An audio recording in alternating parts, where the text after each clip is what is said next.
I was always afraid of animals. In India, many guard dogs and different things like that are bred to kind of be vicious. And so I clearly remember not being able to tell her that I didn't want to have the rabbit come close to me.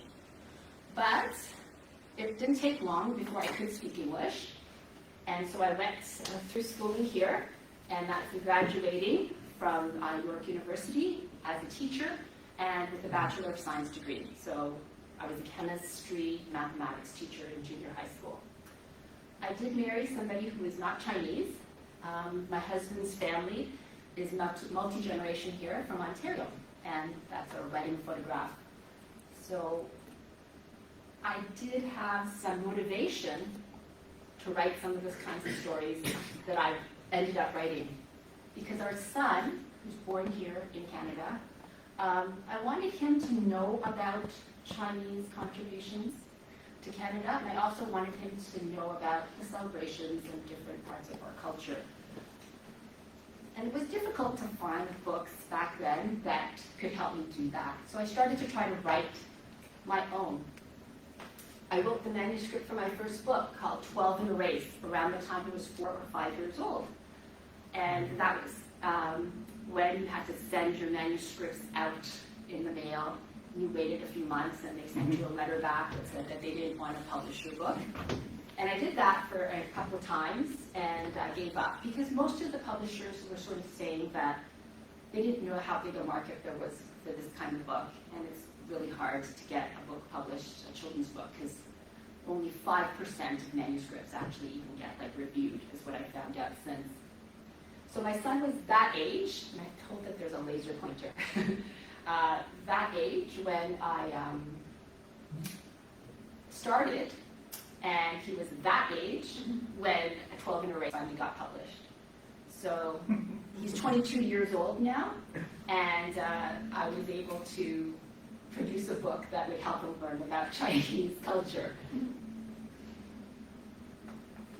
Since then, I've had a number of other books published, and in 2017, I had a shocking discovery of my own, which was I learned about this Force 136 Canadian veteran from a CBC story in the news, and then eventually I did a little bit more research, and there was a TELUS documentary. You can still watch those things online. What I was shocked about was the fact that even though I had come to Canada when I was 3.5 years old and did all of my schooling here, I had never heard of any Chinese involvement in any of the wars. And so I just assumed that Chinese people didn't participate in the war effort here in Canada. So I dug into the history to find out where it all started. And I was even more shocked because apparently Chinese came with John Muir's expedition in 1788. There was a group of Chinese who came to help with the building of some outposts, about 50 Chinese artisans.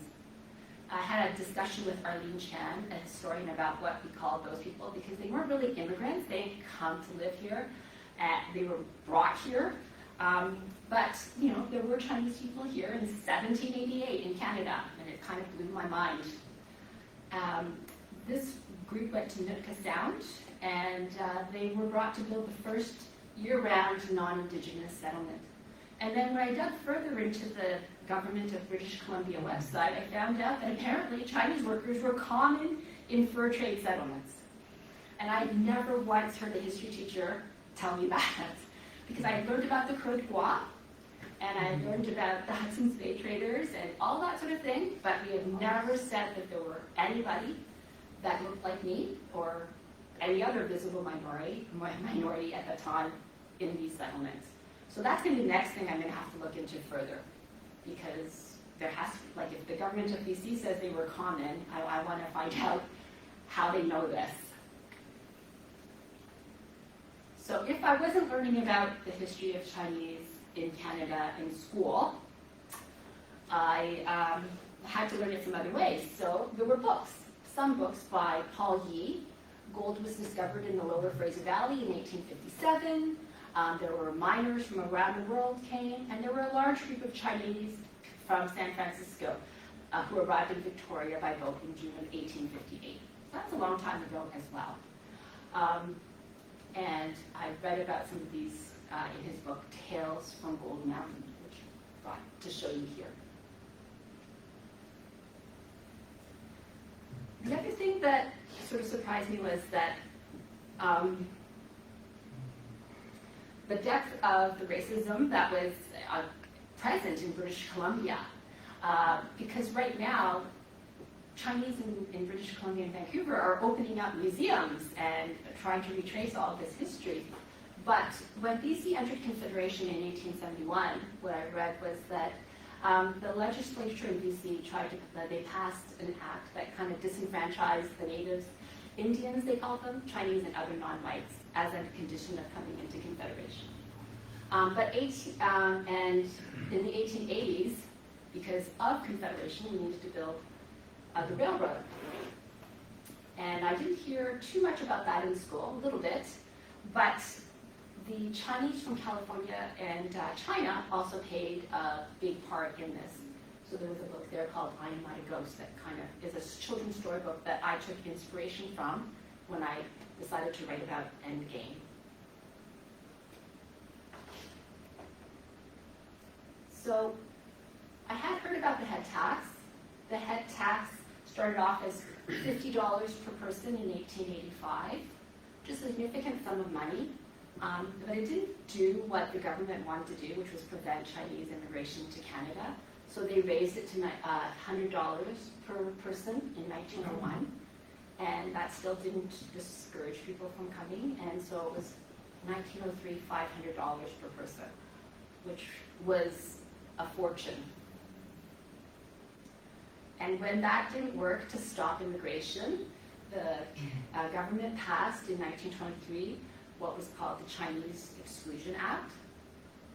And in that time period, Chinese people were severely restricted, and there were almost no Chinese immigrants to Canada.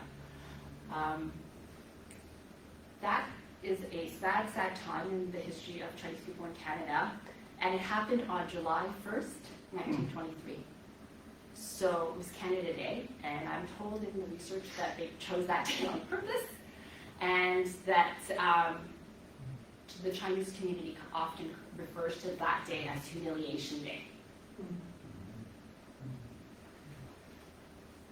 So by the time the Second World War broke out, the Chinese Exclusion Act was in effect.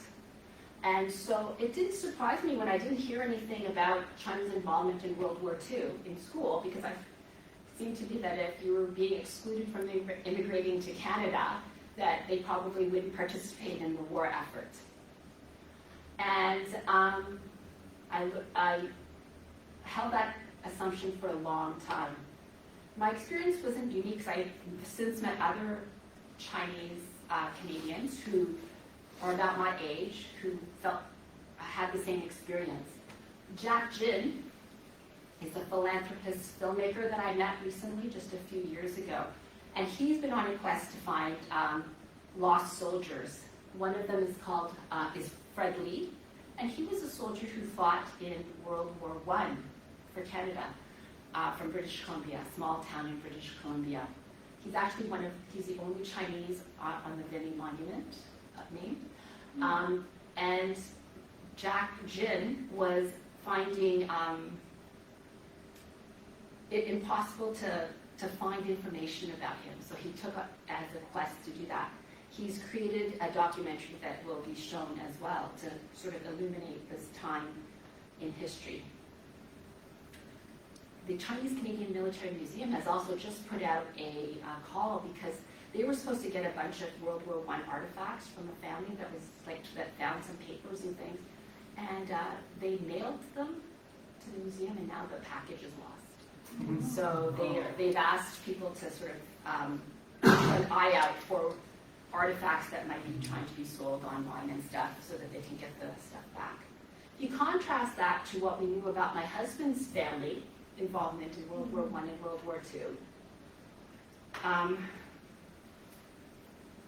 When my son was taking history in high school, and they studied World War I and World War II, we were able to tell him that he had a great-great-great-uncle, Private William Harry Little, who was in the 38th Canadian Infantry Battalion and died in France.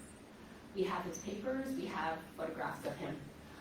We were able to say that my husband's great-aunt Elizabeth Langman was a nursing sister in the Second World War in Sicily and North Africa, and Staff Sergeant Melville Parnell was in the 6th Company 3rd Regiment for Special Service Forces of the Devil's Brigade.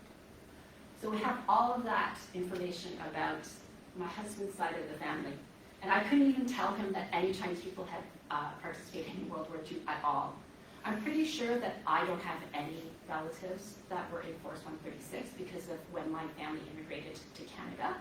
But I'm just interested in knowing that Chinese people have more of a history here than 1970s multiculturalism.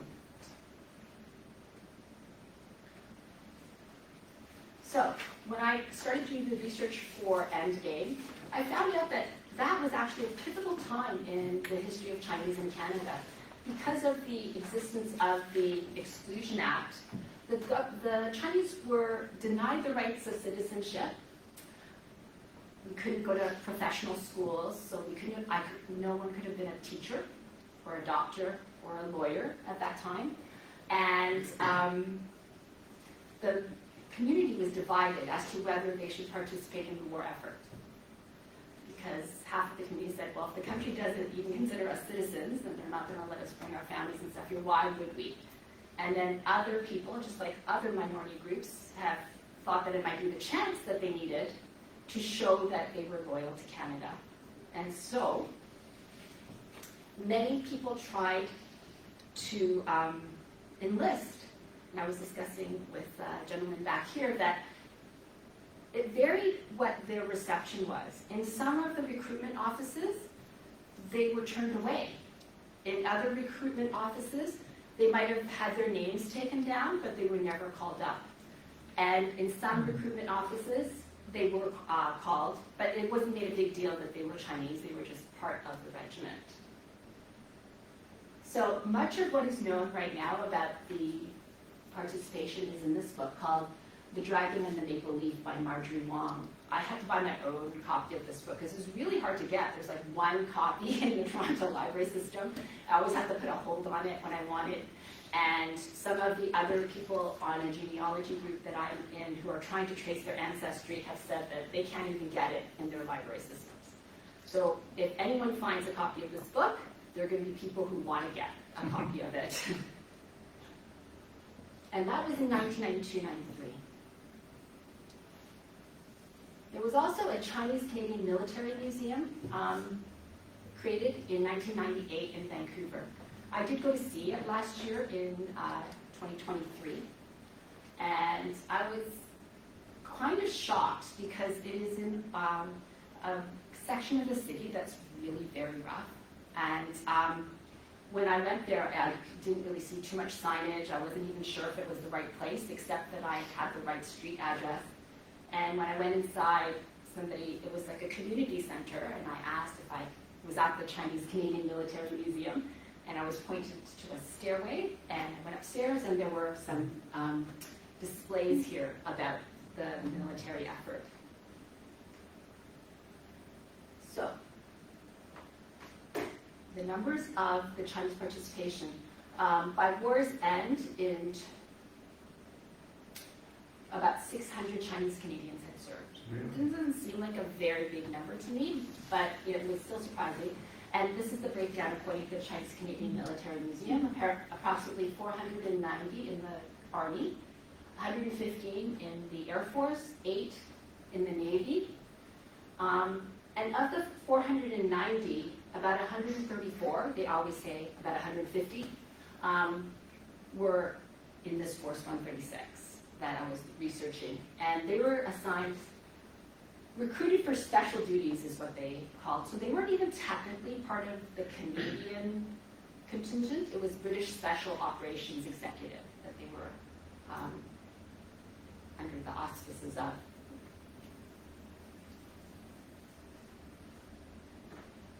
So I didn't know at the time whether 600 people was sort of significant, because, you know, World War II had over 1 million Canadians participated. And so I was trying to find out what the numbers were of how many Chinese people were in Canada at the time. They said that there were about Chinese, 7,000 in Vancouver, 30,000 nationwide along that time, and about 1,000 people were at the age of when they could join the army. So it's pretty significant. And many of those families are trying to find all the paperwork that goes with it. If you've ever tried to trace your genealogy, you'll know that there's a lot of things that are hard to do. One of the issues with the Chinese trying to trace their genealogy who have immigrated to Canada is the names were often changed. The names are spelled, some of them in 3 or 4 different ways, depending on like when they did their immigration and who was writing it down. Sometimes the last name is first, sometimes the last name is last. Sometimes they use a Western name instead of a Chinese name. And so it's very, very hard to find a genealogical record. So why did they decide that they were going to go to find these men? When many of them had tried to join up and were not welcome. It wasn't until the Allies really needed help, right? After Japan entered the war, they occupied a large swath of Southeast Asia, and the British had trained guerrillas and sort of resistance fighters in other countries. And so they thought that if they could train people to be dropped behind enemy lines in Japan, that the Japanese occupied, that would be a help to the Allies. The only problem is that if you send in a bunch of white men, they would not blend in well. And so they were trying to figure out where they could find Chinese men who would be able to like speak both languages and would be allies. And so Canada seemed to be the spot that they could do that. I was in England last year, and so when I told the story of Force 136 to our tour guide in London, he said, "Oh, I can take you to the office where the Special Operations Executive made all their decisions during World War II." So that picture is the plaque on the building where it is now. And then when we went to Westminster Abbey to see all the memorials, there was another wreath. And our tour guide had never seen that. And that was a wreath that had just been laid for the people who had lost their lives as part of the Special Operations Executive. So there is some notice of some of this stuff happening. So after they had these people trained, what was their mission? Well, their mission was to learn the commando warfare techniques that would help them in the jungle, stalk and silent killing, jungle survival. They were also taught demolition, wireless operations, and espionage, parachuting, and silent swimming.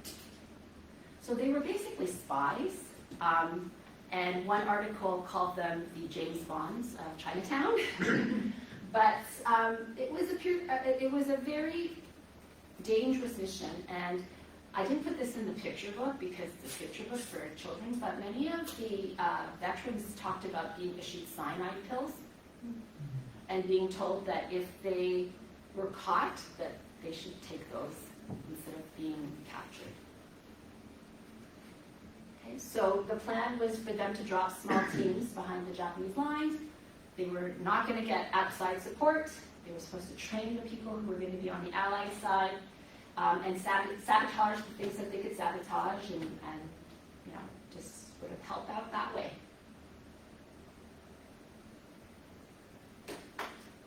So they had to be trained, and Operation Oblivion was the first 13 men. The governments weren't positive that they could recruit Chinese men and trust that they would be capable of learning these skills. So they started with 13 men in Operation Oblivion and took them to Commando Bay, Goose Bay. And they proved themselves. And so by the end, about almost 150 had been seconded. They were sent to places like India and other sort of tropical countries. And those were some of the code names of the operations that they were part of.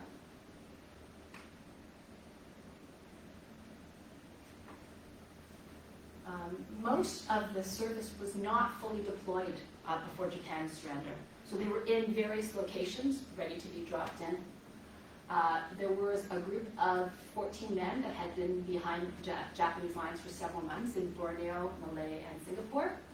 And when war ended, many of the Force 136 group helped with post-war keeping and freeing prisoner of war camps and things like that. Because they had not been fully deployed,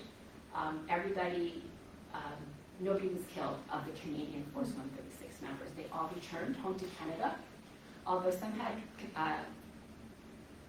contracted tropical diseases. And there was one man reports that he had, now the name of the tropical disease, malaria. But the doctors couldn't figure out what it was because he wasn't allowed to tell them that he had been in a country where he might have contracted malaria. So it took them months to figure out why he was sick. Other people have also said that they didn't necessarily bring all of the veterans home. And so some of them were actually like in Australia and stuff, and they had to figure out how to get back.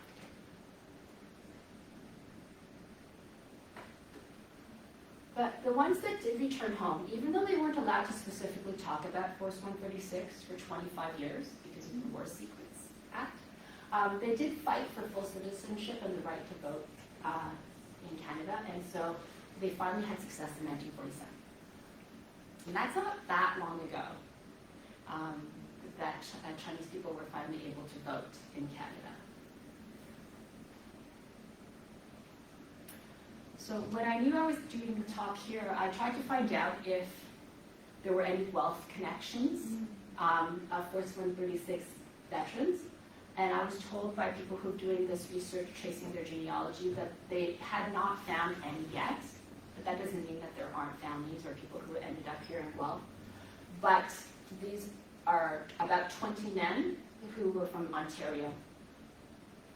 And I said, great, I'll include that in my presentation. I will look up their names.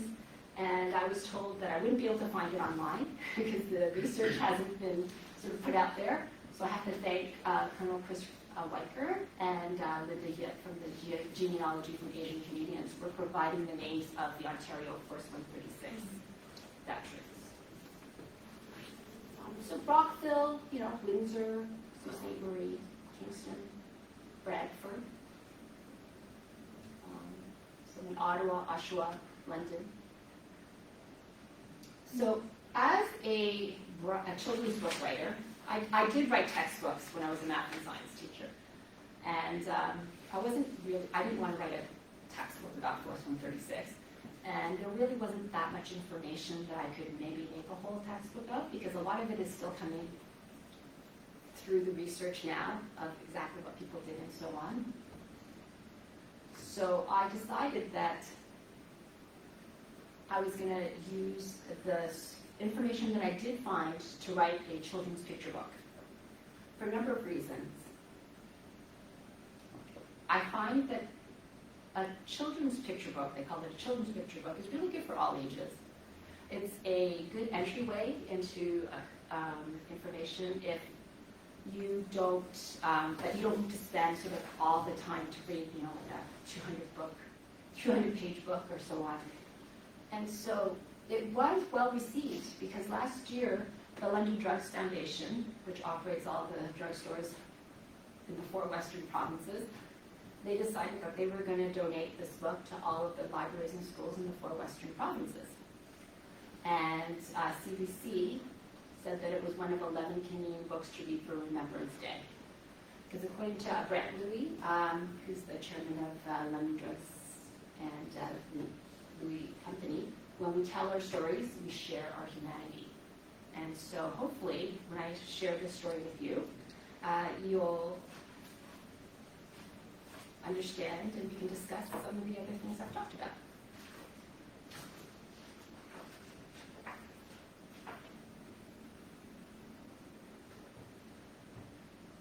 I've used the metaphor of Chinese chess or Shang-Chi throughout my book. And The illustrations were done by Sean Wang from Saskatchewan, and he did all of these illustrations digitally. So I've never seen digital illustrations that capture a feeling like this before. The soldier took a deep breath as he prepared to enter the river. His heart leapt when he heard the enemy's cannon. The cannon was so close, the ground shook under his feet. Things felt bleak, but there was no turning back. And this is the chessboard coming to life. That's the game. Taikum's cheerful declaration of victory snapped me back to reality. On my 10th birthday, my great-grandfather, Taikum, gave me a Chinese chess set. He said it was called Shangqi, or elephant chess, and he taught me how to play. I already knew how to play chess, but Taikum preferred Shangqi. There were two armies, one red and the other black. The board had lines and points. There was a river dividing the two sides. Taikum taught me the characters for each side, the general, the advisors, the elephants, the horses, the chariots, the cannons, and the soldiers. He showed me where to place the pieces and how to move each piece. He explained that some pieces had to stay in the palace and showed me which pieces could cross the river. We began each game by flipping a coin to see who would command the red army. I liked to play the red side best because I got to move first. But Taikum never seemed to mind either way. Then we took turns moving our pieces. To win, you had to checkmate the opponent's general. I picked up Shangqi easily, and Taikum and I played many games every time Mom and I visited him at the retirement home. Taikum was a patient teacher, always reminding me to take the time to plan ahead before each move, sometimes pointing out after a game what I could have done. I never paid much attention. I was impatient and focused on winning, without losing any of my favorite pieces. But I could never win. In the months we had been playing, I had never once put Taikum's general into checkmate. It was the same again today. As Taikum called checkmate, I jumped out of my seat in frustration. Why can't I ever win, Taikum? I asked after losing for the third time. It wasn't the first time I was upset about losing, but this time it was just too much. You have to plan ahead, Alex, Taikum replied. As I have told you many times, slow down and plan your strategies. Focus on the big picture. But Taikum, I'm not sure what the big picture is. If you really want to learn, let's play again, and I will show you, Taikum said with a wave of his hand, instructing me to reset the board, as I did after every game. So we're back to the chess pieces that came to life. The soldier felt he was being tailed.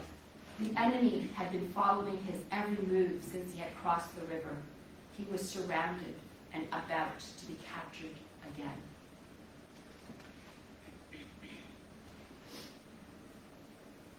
Time to go. Mom's voice startled me just as I was beginning to understand what Taikum was explaining. I stood up, reluctant to leave. Thank you, Taikum. I'm starting to see the big picture. That's good, Alex. But wait a minute, I've got something for you, Taikum said, shifting in his wheelchair. I smiled, knowing he would hand me the usual crisp $5 bill for a little treat later. My wallet, exclaimed Taikum, pulling an empty hand from his pocket. Where's my wallet?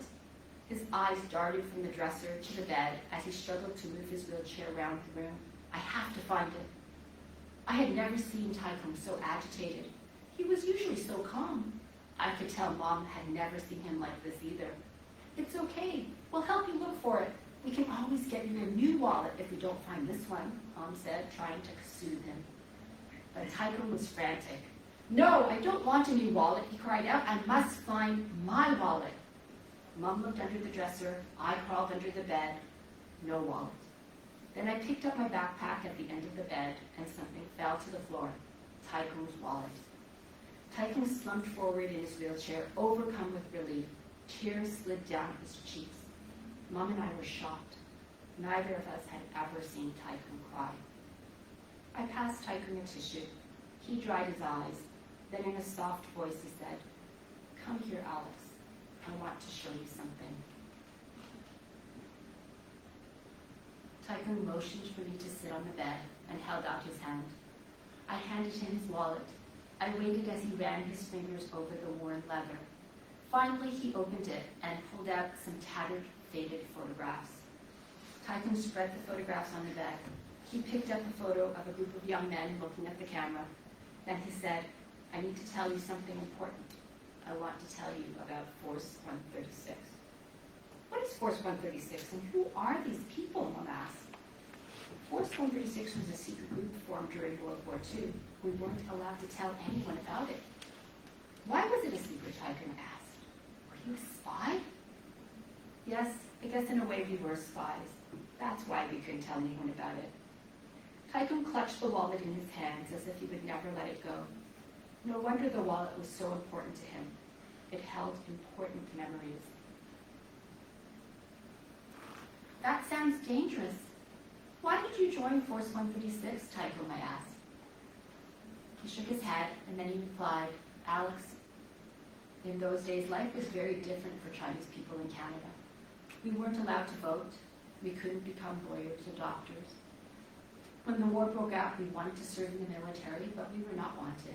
We were rejected because we were Chinese. That's terrible, I interjected. Tycoon nodded and then continued. Many of us had come to love Canada as our country and couldn't imagine any other home. We thought if we showed our loyalty by being willing to fight with the other men, even sacrifice our lives, things would change. That maybe we would be accepted, be treated fairly, and life would be better for our children, grandchildren, and great-grandchildren. Like you, Alex. Tycoon started to put the photographs back into his wallets, but I needed to know more. If Chinese people weren't wanted in the army, how did you end up in Force 136, I asked. Tycoon sighed. By around 1941, a lot of Southeast Asia was occupied by the enemy. Since we looked like the people from there and spoke the local language, we could be trained for special missions behind enemy lines. Some of us thought that was the chance that we had been waiting for, the chance to prove ourselves. So we signed up. What did you do in Force 136, Tycoon, I asked. I was trained to survive in the jungle. Conditions were very tough. It was hotter and steamier than anywhere I had ever been. The sweat rolled down my face so I could barely see. We had to learn so much. How to operate the radio, how to stalk the enemy, how to swim. That was a tough one. We couldn't swim at all because we weren't allowed in the public pools at home. I practiced and practiced until I could swim without making a sound. Once we were ready, we were parachuted from a plane behind enemy lines into tropical jungles. There I followed the enemy and learned how to escape if I was being followed. I survived by eating insects and plants, and I swam across rivers. My team parachuted into Malaya and blew up a railway bridge as much of the tracks as we could. But then the Americans dropped the atomic bomb, and the war was officially over. But there was still so much to do. Prisoners of war had to be liberated. Some units refused to surrender. People were still scared. It was chaotic, and we helped keep order. You were so brave, Tycoon. I did what I had to do, Alex, replied Tycoon. The soldier felt alone and hopeless until he looked back and saw the outline of a chariot in the distance. Then he heard the roar of familiar cannons not far behind. He knew he could distract the enemy in front of him, perhaps sacrifice a cannon, or maybe a horse. It was worth it to give the chariots and cannons a chance to do their work.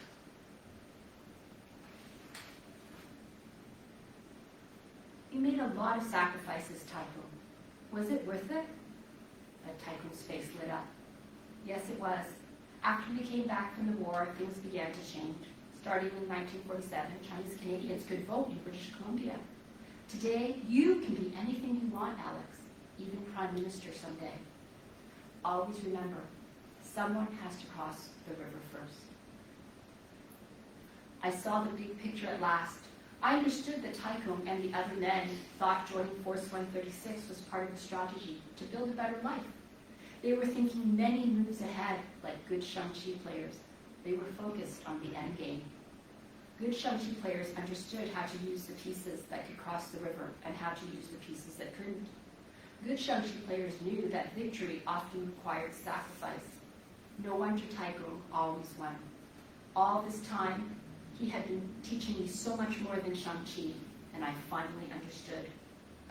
I studied the board. I leaned back so that I could see the big picture. Then I moved my horse into danger. It wasn't what Taikung was expecting me to do. He looked at the board, then at me, and smiled. We both knew this game was going to end differently.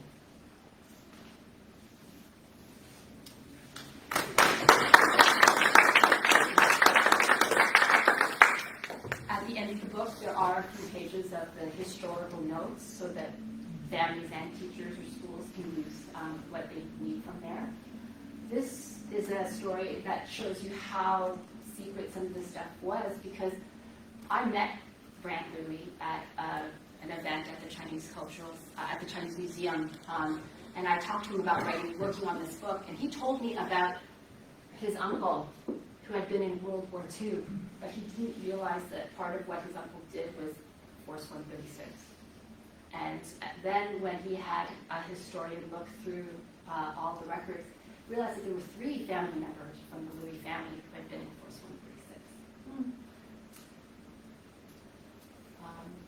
I've had some people from the Canadian history and military history establishment refer me to Chinese museums and Chinese Canadian Military Museum when I ask if I can do talks and if I can sell my books, have their museums sell my books and so on. But I wanted everyone to realize, like I have, that the history of Chinese in Canada is Canadian history.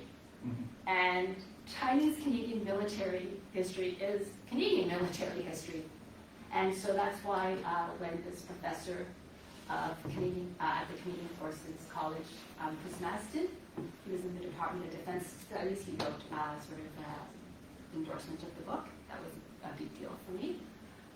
And Calvin Louis, whose father was in Force 136, told me that he basically knew nothing about what his father did there, because like many veterans, and especially like the ones who weren't allowed to talk about it for 25 years, no one's going to start on the one day after they were allowed to talk about it. He said he didn't know what his father did at all. And so we had to piece together what a bunch of people had reported. And now we're starting to reclaim some of this history in Canada. So the museum was opened in July 1st, 2023, on the 100th anniversary of the implementation of the Chinese Exclusion Act in Canada. And it's been open for a year now. And so now, I guess this is the time I can say, do you have any questions or comments? Intentionally opened on the 1st of July, then. It was. Yeah. Mm-hmm. Yes. Hello, Catherine. Since you've brought the book out, has there been any veterans or any stories come out that have been, people approach you with more information? I know that Keith Locke, who's a prominent Chinese filmmaker, he actually has a film that's kind of making the indie film circuit right now, and it's called Relics of Love and War. So his father was in Operation Oblivion. And the discussion that we've been having now is, right now, people acknowledge that Operation Oblivion was probably the first 13 men in Force 136. But he's not positive about that, he told me. So yes, it's still evolving. Like, people are still finding, papers in the attic or things like that. But because it was a special operations executive kind of, there aren't going to be, the same kinds of things that we can find from other operations. Yes. Well, I watched a documentary a little about the Exclusion Act, and I think maybe the group that you're talking about, they were trying to get the government to issue an apology for the head tax and also the issues around the war. Do you know if they're still trying to get that money, or was there any sort of apology? There was an apology. Yeah. With Stephen Harper's government. During that time, there was an apology, but there are still things that people hope to accomplish. Right now, there's a group that's trying to get recognition of Force 136, right? I was at an antique store in Orangeville today, and I picked up Valor Remembered, Canada and the Second World War. And so I flipped through to the end, and of course, you know, the Battle of Britain, the Battle of the Atlantic, the March of the Conquest, the defense of Hong Kong, the 1st Canadian Army, Dieppe, Sicily, Italy, Normandy, Netherlands. So, but there's no talk about Force 136 or any of this kind of information. And so I think that the next stage is to, you know, learn all the stories. We have stories about women who participated and who made great contributions and war effort, and those stories are just starting to come up now. As a matter of fact, I just learned about a woman who was the first war artist. Another children's picture book writer wrote about her. And I think that's what we want. We want to have a more global and fulsome view of who contributed. Jack Jim, when I was talking to him about this one time, said, you know what, he just thought it was a bunch of white guys who jumped over the barricades and fought for glory during World War I and II. And so maybe sometime in the future, if you have a blended family like mine, there would be more information about the contributions from both sides of the family. It's been a few years since I've been there. Does the Canadian War Museum have anything along these lines? I'm told that there's one beret. I haven't been there yet. I did try to ask them if they would sell my book at the museum, but I haven't been successful about that yet. Maybe there's somebody here who can help me. But I think we're in early stages of getting all of these stories sort of, you know, out there. On the Force 136, I Googled it today, or whatever it is you do, and wow, there's a lot of information on there. And when I first read about you coming to speak here, I thought, well, the Canadian government just put this together with the British, and you know, there was a couple of hundred Canadians. But It was a worldwide. Yeah. Yes, it was. It's incredible, and the fact that we were part of it is pretty impressive, considering how few Chinese we had relative to other countries and what they did. You were speaking about inclusions in the war. This month's edition of Legion magazine has a big article on Canadian nurses in the First World War, the nursing sisters, and you've mentioned that your husband's aunt or somebody in the family was like that. So I think that's the first article I can remember reading in the Legion. It speaks about the women in war. Well, I've reached out to a few legions about trying to share my story there, and I haven't heard back from anyone. So if anybody here has a connection to a legion who might be interested, let me know too. It's hard because sometimes when you just like send out the email to info app, people don't see it right away, or it gets down to the bottom of this, or it doesn't get to the right person. It was just lucky that we were here at McRae House, and I dropped off a card. We were just here to see McRae House. And so I took the opportunity to say, I have a book. and here we are here tonight. Yes. We have a question from the Facebook comments. Okay. It's from 4040. The book is beautiful and all this is so fascinating. Sorry for the tangent, but regarding the previous World War, in your research, have you ever come across information about Chinese soldiers traveling across the Pacific and being sent secretly by train, Vancouver, Halifax, and then join the European War? I heard about that just today and read some article about it, so I don't know very much about it. I know that Jack Jin is researching World War I a lot more than I am, and Finding Fred Lee is the documentary that he just produced about it, and it's fascinating as well because Fred, you know, his family was here. He was one of the boys from a small town in BC, and the gentleman back here was saying that we were surprised that it was actually in a small town, we're more likely to be accepted Because if you, were doing all the farming with the people, or you relied a lot on your neighbors, I think also. It was in the city and in big cities that it was harder to break in. Yes. Do you think that or are you aware if there's a parallel of these sorts of stories happening in America, and kind of American forces, given that Americans were very big involvement, likely involved in the Pacific? I haven't heard specifically about American Force 136 contingent, but that doesn't mean that there isn't. But the other thing is that I did a certain amount of research because I was producing a children's picture book, and I wanted to make sure that I got the nuts and bolts of it correct. I also wanted to make sure that the references to Shang-Chi, our Chinese chess, were correct. So I had the Toronto Shang-Chi Association proofread and help me with all of that. Because I learned how to play Shang-Chi as a child, but I'm certainly not an expert in Shang-Chi. And they really like the book because of the metaphor of how learning how to play chess and the Endgame parallel worked in it. So they've been a big help to me as well. So no, there's so much more to be done to find out more, and a lot of that information is, top secret information. So you have to go to the primary sources to dig it up. Yes. What was the ideal target age? For this book, Yeah.